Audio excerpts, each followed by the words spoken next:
Dapat kita lihat berikut gambaran umum mengenai struktur sistem Modified Atmosphere Packaging.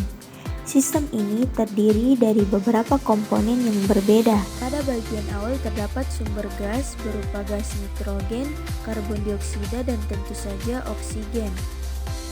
Sumber gas ini dapat berupa tabung, tangki kriogenik, atau dalam beberapa kasus juga dapat berupa generator gas. Memulai proses, gas-gas ini ditransmisikan ke dalam mixer gas untuk menciptakan campuran nitrogen, karbon dioksida, dan juga oksigen yang diinginkan untuk berbagai bahan pangan. Untuk mencapai hal tersebut, kita dapat menyesuaikan persentase campuran gas menggunakan metode yang berbeda. Salah satu contoh dengan menggunakan tombol mekanis pada mixer atau menggunakan katup pencampur elektromekanis. Seperti yang Anda lihat, jenis mixer ini dapat dihubungkan ke pengontrol logika yang dapat diprogram atau PLC. So, mereka dapat dikontrol melalui penggunaan sinyal listrik. Komponen selanjutnya adalah penganalisis gas, yang dapat diintegrasikan ke dalam alat pencampur gas atau digunakan sebagai unit mandiri untuk memantau secara real-time persentase gas secara akurat.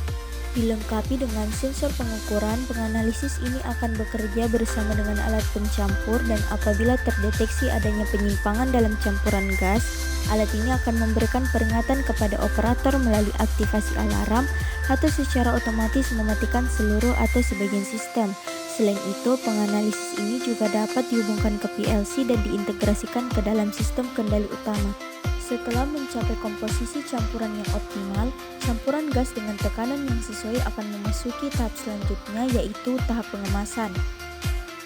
Penerapan atmosfer termodifikasi dalam kemasan bergantung pada jenis mesin yang digunakan. Metode pertama yang diterapkan disebut gas flushing, yaitu dengan memasukkan aliran gas bertekanan ke dalam kemasan produk pangan sehingga campuran gas yang diinginkan menggantikan udara di dalam kemasan tersebut.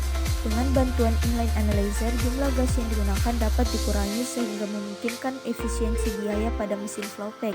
Melalui penggunaan launch, sampel diambil secara kontinu dari kemasan berbentuk billowback dan dianalisis. Selama kadar oksigen berada di bawah ambang batas yang telah ditentukan, suplai gas pelindung akan dikurangi. Namun apabila kadar oksigen mendekati batas yang ditetapkan, jumlah gas pelindung akan secara otomatis ditingkatkan. Metode kedua disebut metode vakum terkompensasi.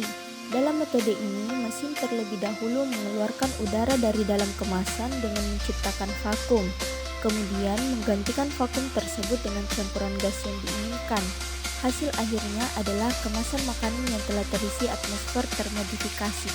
Mengingat kualitas produk sangat bergantung pada kebocoran, maka perlu dipastikan bahwa setiap kemasan telah terkemas dengan sempurna melalui verifikasi terhadap kemasan dengan menggunakan perangkat pendeteksi kebocoran.